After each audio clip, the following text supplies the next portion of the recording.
नमस्कार दोस्तों, स्वागत है आपका हमारे चैनल कथा परदेश में।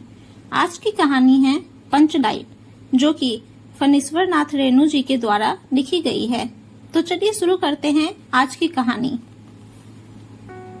पिछले 15 दिनों से दंड जुर्माने के पैसे जमा करके महतो टोनी के पंचों ने पेट्रोमैक्स खरीदा है। इस बार रामनवमी के मेले में गांव में सब मिलाकर 8 पंचायतें हैं। हरेक जाति की अलग अलग सवा चट्टी है। सभी पंचायतों में दरी, जाजिम, सतरंजी और पेट्रोमैक्स है। पेट्रोमैक्स जिसे गांव वाले पंचनाइट कहते हैं। पंचनाइट खरीदने के बाद पंचों ने मेले में ही तय किया 10 रुपए जो बच गए हैं इससे पूजा की सामग्री खरीद ली जाए। बिना नेम टेम के कंड कब्जे वाली चीज का पुण्याहा नहीं करना चाहिए। अंग्रेज बहादुर के राज में भी पूर्ण बनाने से पहले बलि दी जाती। मेले से सभी पंच दिन दहाड़े ही गांव लौटे। सबसे आगे पंचायत का छड़ीदार पंच नाइट का डिब्बा माथे पर लेकर और उसके पीछे सरदार दीवान और पंच वगैरह।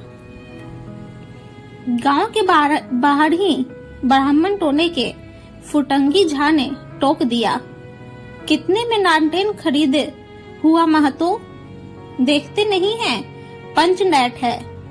बामन टोनी के लोग ऐसे ही ताब करते हैं। अपने घर की ढिबरी को भी बिजली बत्ती कहेंगे और दूसरों के पंच नाइट को लालटेन। टोने भर के लोग जमा हो गए। औरत, मर्द, बूढ़े, बच्चे सभी काम काज छोड़कर दौड़े आए। चल रे चल, अपना पंच नाइट आया है, पंच नाइट। छड़ीदार अगनू महतो रह रहकर लोगों को चेतावनी देने लगा, हाँ दूर से, जरा दूर से, छूछा मत करो, ठेस न लगे। सरदार ने अपनी स्त्री से कहा, सांझ को पूजा होगी, जल्दी से नहा धोकर चौका पीढ़ी लगाओ। टोने की कीर्तन मंडली के मूल्यगन ने अपने भगतिया पचकों को समझाकर कहा, देखो आज पंच नाइट की रोशनी में कीर्तन होगा। बेताने लोगों से पहले ही कह देता हूँ, आज यदि आखिर धरने में डेढ़ बेर हुआ तो दूसरे दिन से एकदम बैकआउट। औरत की मंडली में गुंडरी काकी गोसाई का गीत गुनगुनाने लगी। छोटे छोटे बच्चों ने उत्साह के मारे बेवजह शोरगुल मचाना शुरू किया। सूरज डूबने के 1 घंटा पहले से ही टोने भर के लोग सरदार के दरवाजे पर आकर जमा हो गए। पंच नाइट, पंच नाइट। पंच नाइट के सिवा और कोई गप नहीं, कोई दूसरी बात नहीं। सरदार ने गुड़गुड़ी पीते हुए कहा, दुकानदार ने पहले सुनाया पूरे 5 कौड़ी 5 रुपया। मैंने कहा कि दुकानदार साहब, यह मत समझिए कि हम लोग एकदम देहाती हैं, बहुत बहुत पंच नाइट देखा है। इसके बाद दुकानदार मेरा मुंह देखने लगा, बोला, लगता है आप जाति के सरदार हैं। ठीक है, जब आप सरदार होकर खुद पंच नाइट खरीदने आए हैं तो जाइए, पूरे 5 कौड़ी में आपको दे रहे हैं।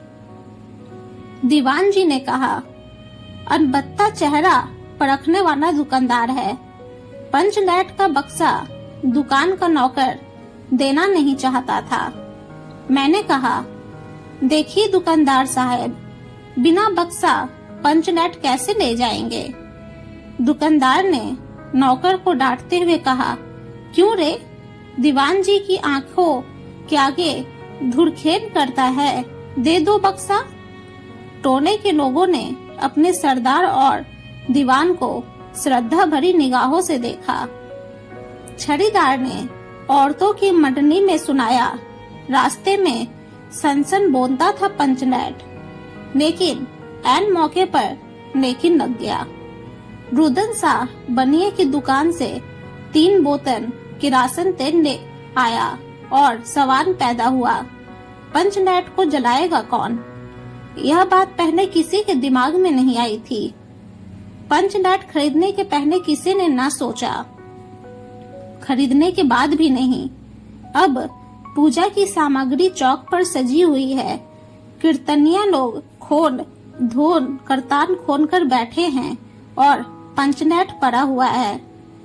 गांव वालों ने आज तक कोई ऐसी चीज नहीं खरीदी जिसमें जलाने बुझाने का झंझट हो। कहावत है ना, भाई रे गाय लू तो दूहे कौन, लो मजा। अब इस कन कब्जे वाली चीज को कौन बांधे। यह बात नहीं कि गांव भर में कोई पंचनैट बांधने वाला नहीं। हर एक पंचायत में पंचनैट है, उसके जलाने वाले जानकार हैं। लेकिन सवाल है कि पहली बार नेम टेम करके शुभ लाभ करके दूसरी पंचायत के आदमी की मदद से पंचनैट जलेगा। इससे तो अच्छा है पंचनैट पड़ा रहे, जिंदगी भर ताना कौन सहे। बात बात में दूसरे टोले के लोग कूट करेंगे, तुम लोगों का पंचनैट पहली बार दूसरों के हाथ से। ना ना, पंचायत की इज्जत का सवाल है, दूसरे टोलों के लोगों से मत कहिए। चारों ओर उदासी छा गई, अंधेरा बढ़ने लगा। किसी ने अपने घर में आज ढिबरी भी नहीं जलाई थी। आज पंचनैट के सामने ढिबरी कौन बांधता है। सब किए कराए पर पानी फिर रहा था। सरदार, दीवान और छड़ीदार के मुंह में बोली नहीं, पंचों के चेहरे उतर गए थे। किसी ने दबी हुई आवाज में कहा, कन कब्जे वाली चीज का नखरा बहुत बड़ा होता है। एक नौजवान ने आकर सूचना दी, राजपूत टोली के लोग हंसते हंसते पागल हो रहे हैं। कहते हैं कान पकड़कर पंचनैट के सामने 5 बार उठो बैठो तुरंत जलने लगेगा। पंचों ने सुनकर मन ही मन कहा, भगवान ने हंसने का मौका दिया है, हंसेंगे नहीं। एक बूढ़े ने आकर खबर दी, रुदन शाह बनिया भारी बतंगर आदमी है, कह रहा है पंचनैट का पंपू जरा होशियारी से देना। गुनरी काकी की बेटी मुनरी के मुंह में बार बार एक बात आकर मन में लौट जाती है। वह कैसे बोले। वह जानती है कि गोधन पंचनैट बांधना जानता है, लेकिन गोधन का हुक्का पानी पंचायत से बंद है। मुनरी की माँ ने पंचायत से फरियाद की थी कि गोधन रोज उसकी बेटी को देखकर सनम सनम वाला सनीमा का गीत गाता है, हम तुमसे मोहब्बत करके सनम। पंचों की नागाह पर गोधन बहुत दिन से चढ़ा हुआ था। दूसरे गांव से आकर बसा है गोधन, और अब टोले के पंचों को पान सुपारी खाने के लिए भी कुछ नहीं दिया। परवाह ही नहीं करता है। बस पंचों को मौका मिला, 10 रुपया जुर्माना, न देने से हुक्का पानी बंद। आज तक गोधन पंचायत से बाहर है, उससे कैसे कहा जाए। मुनरी उसका नाम कैसे ले, और उधर जाति का पानी उतर रहा है। मुनरी ने चालाकी से अपनी सहेली कनेली के कान में बात डाल दी, कनेली चिगो चिध चिन। कनेली मुस्कुराकर रह गई। गोधन तो बंद है। मुनरी बोली, तू कह तो सरदार से, गोधन जानता है पंचनैट बांधना। कनेली बोली, कौन गोधन जानता है बांधना। लेकिन सरदार ने दीवान की ओर देखा और दीवान ने पंचों की ओर। पंचों ने एक मत होकर हुक्का पानी बंद किया है। सनीमा का गीत गाकर आंख का इशारा मारने वाले गोधन से गांव भर के लोग नाराज थे। सरदार ने कहा, जाति की बंदिश क्या, जबकि जाति की इज्जत ही पानी में बही जा रही है। क्यों जी दीवान। दीवान ने कहा, ठीक है। पंचों ने भी एक स्वर में कहा, ठीक है, गोधन को खोद दिया जाए। सरदार ने छड़ीदार को भेजा। छड़ीदार वापस आकर बोला, गोधन आने को राजी नहीं हो रहा है। कहता है पंचों की क्या प्रतीत है, कोई कर कब्जा बिगड़ गया तो मुझे दंड जुर्माना भरना पड़ेगा।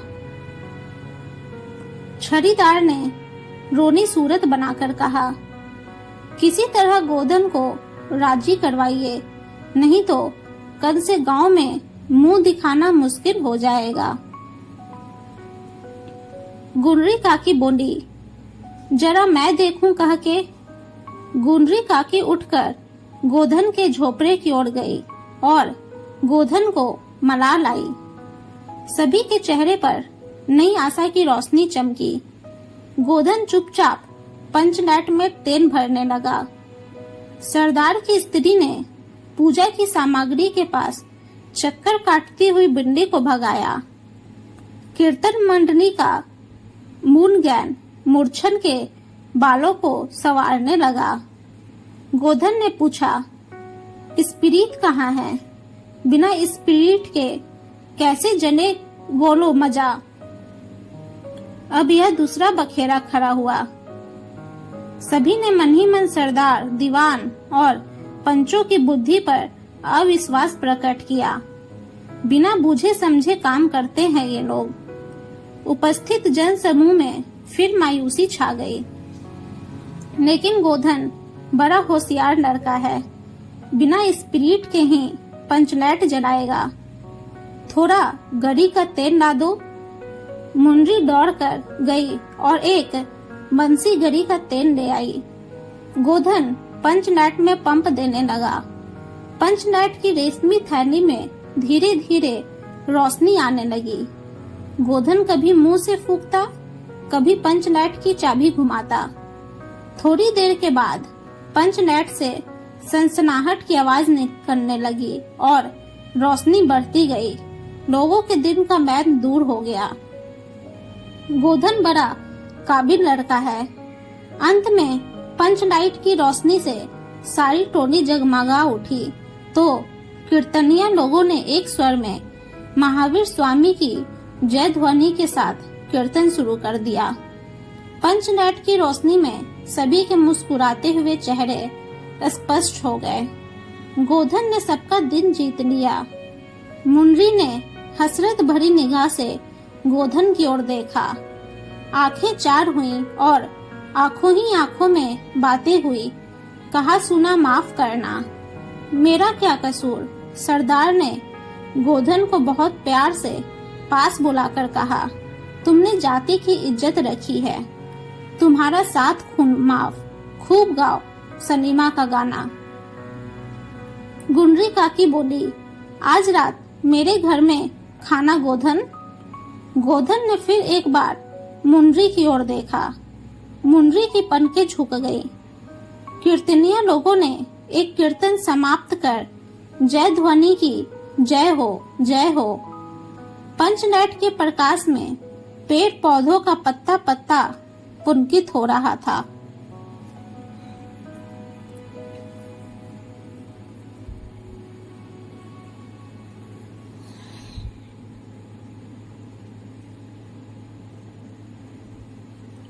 उम्मीद है दोस्तों आप सबको यह कहानी पसंद आई होगी। अगर आप सबको यह कहानी पसंद आई है तो प्लीज हमारे चैनल को सब्सक्राइब और हमारे वीडियो को लाइक और शेयर जरूर करें। आप सबका हमारी कहानी को सुनने के लिए धन्यवाद।